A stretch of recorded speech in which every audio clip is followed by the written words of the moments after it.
A biped is a skeletal system that comes with Max, and it's useful for low polygon characters, especially for posing them like we would need in the modeling classes. I'm only going to go through the biped enough to get a character with a biped object built into it and the skin structure attached to it. If you're really going to animate these characters a lot, you would need to spend a lot more time on it than I'm going to. But I'm just going to set this up enough so that we can pose this character. My character is fairly low poly. Here, let's change his color so you can see his polygons. There we go. He's fairly low poly, and I did not make him. One of the students made him. And he has enough polygons here in his joints that I think he'll move okay once we get everything set up. I'm going to go to my front view. I'm going to click on my critter here. I've also turned off the bounding box on this. I'm going to click on him and hit Alt-X so that I can see through him. That's just going to make it a little bit easier to deal with. I'm now going to go under Create, Systems, Biped, and I'm going to drag out a biped. And I'm going to drag this next to my character. Actually, I've got this on position. I'll drag it out. It has height. So if I drag this up, what I want is for the hips to be fairly centered. The rest doesn't matter. We can set that up later, but I'm going to center the hips. And at this point, we have our biped ready to go. I'm going to go ahead and save this as I go along.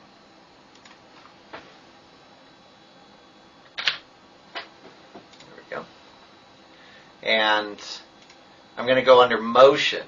And Motion is like the modifier for biped. You'll see we get a whole bunch of new options here under Motion. Under the biped rollout, I'm going to hit the Figure Mode button, and that will allow me to move the biped into position.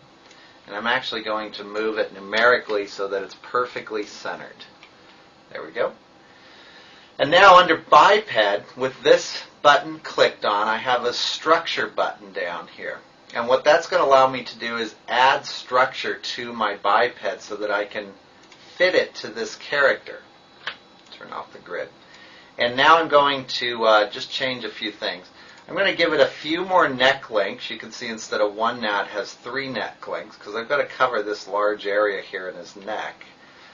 I'm going to go under Fingers, and I'm going to put 3 fingers in, and it's hard to see, but it just put in 2 fingers and a thumb, and by default it just has 1 finger. You can barely see him right there. And I'm going to add a leg link. So basically he's got 2 knees, and he's going to have 1 knee here and 1 knee here, and the rest will fall into place for me. That's all I'm going to change in the character. Go back to the front view. There we go. And now while in figure mode is the mode that allows you to adjust everything in the biped. I'm going to slowly work my way through these biped objects, and I'm going to scale them just using the regular scale tool. And you can see that I'm just scaling them out so that they match the form of this body. I want to get the shoulders in a position where they can rotate out. And so the next most important thing to the hips are these scapula pieces right here. And I'm going to click on this one. I'm clicking on this blue one right here.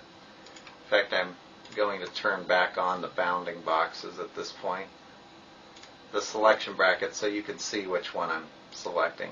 And you can see I'm going to push this piece out, and we can rotate them around. We can do anything in figure mode we want. There we go. And I'm only working in this one viewport for the time being. We'll switch to another viewport. You can see that I've put this joint right in the middle of where the elbow would be.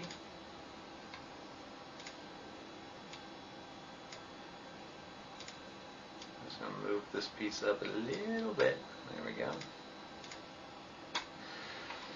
Now in the case of this piece here, not only am I going to have to scale this way out over here, I'm also going to have to scale it up and make it a little bit bigger so that it will encompass this area a little bit better. And I can do the same thing with this arm here.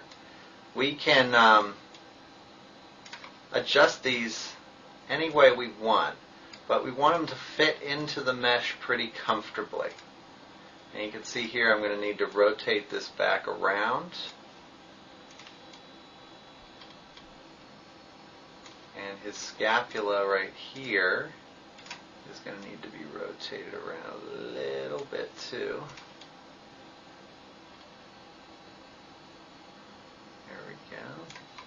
I'm going to rotate his spine a little bit as I move up the body.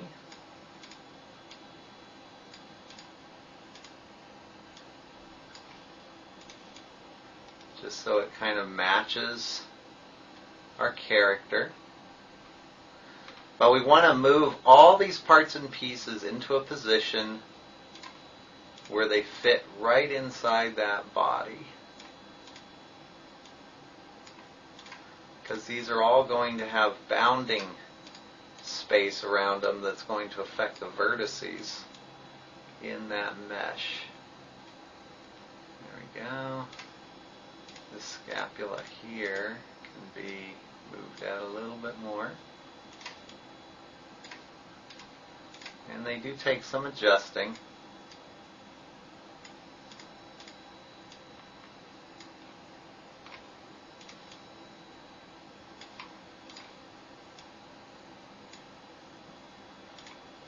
Okay, now we're down here to the wrist.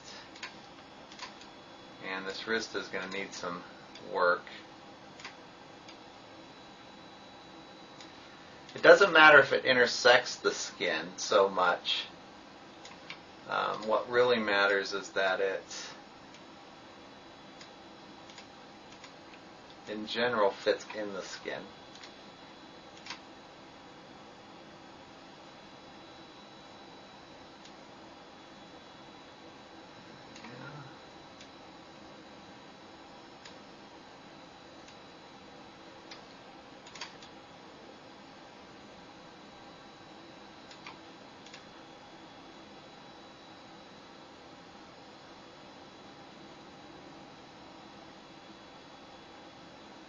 Just seeing if I want to change anything.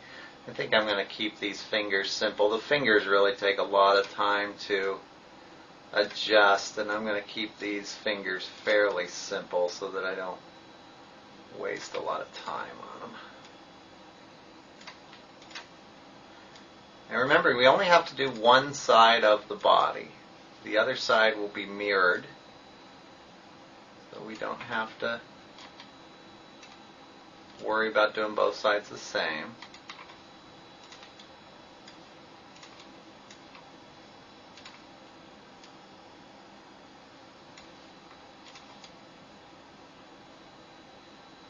There we go.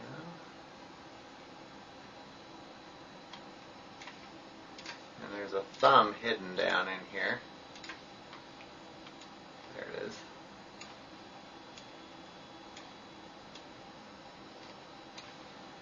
It's going to need to be rotated around, obviously. You can see that thumb is really out of position right now. You can move these as well. It doesn't hurt the link info. They'll work just fine. There we go. Almost got our thumb done.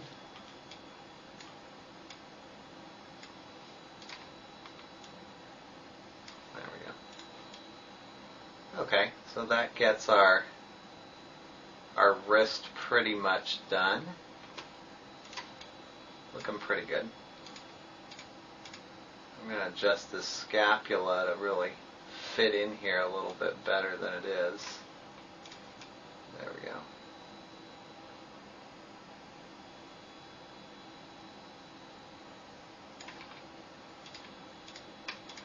This spine piece back here is going to need to be a lot bigger as well.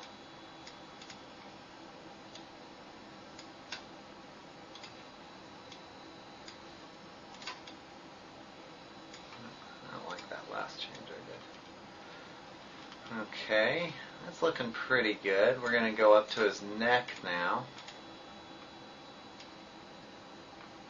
Now remember, I added some segments to his neck, so he has a much longer neck than usual because he's kind of got this big chunky neck thing going. There we go.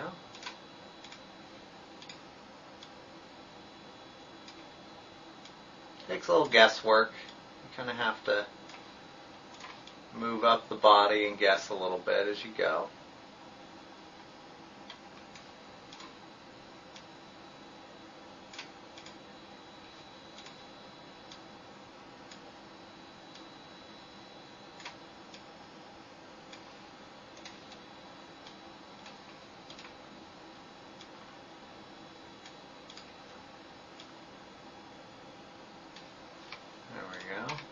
And in this case, the front of his head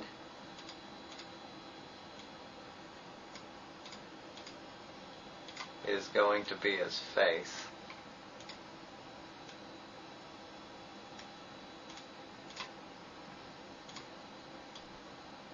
This is going to take a lot more room than I thought originally.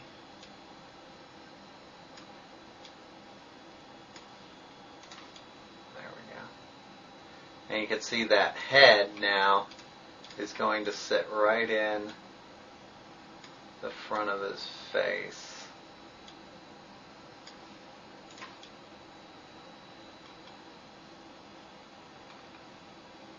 A little bit big. There we go. So we're just getting close. We'll know if it works here in a little bit. Now I'm going to adjust his legs. Similar way of doing it.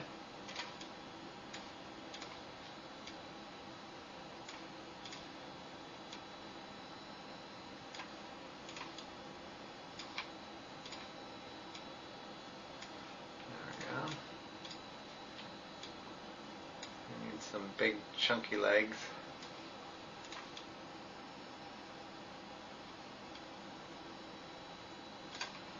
A little bit longer. Okay, and then we're going to fold this leg underneath. Remember, he's got those extra leg segments too, so I've got some extra segments built into this leg.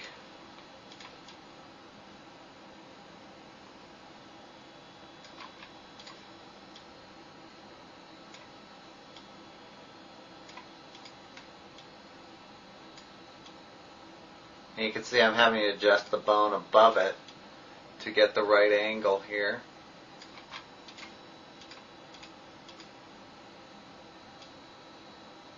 There we go. This one's going to rotate around this way. Now when we get down here towards the bottom, the feet take some adjusting. I think this will work.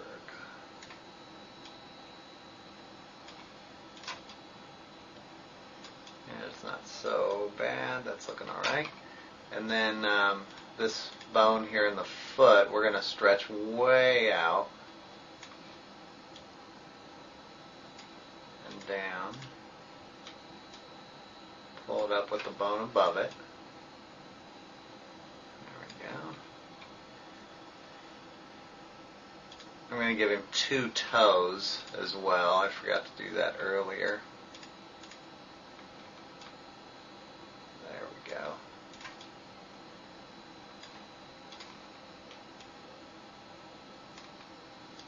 And he has these 2 toes that need to be adjusted as well.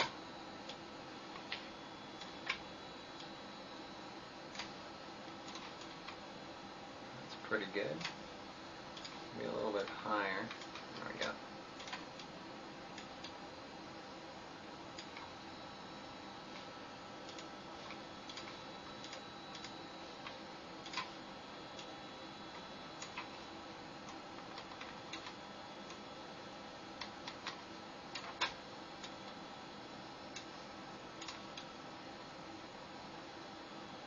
Okay, so not too bad. It looks like we've got most of the pieces in there correctly.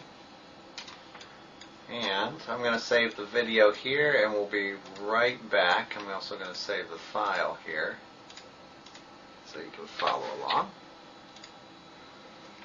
Okay. We're going to now copy the posture, or the arms and the legs and the changes that we made, from one side of this biped to the other. I'm going to double click on the clavicle of the arm we worked on. That should select the whole hierarchy of that arm. And then under copy paste, which is usually folded up, I'm going to hit this little star button, which is create collection.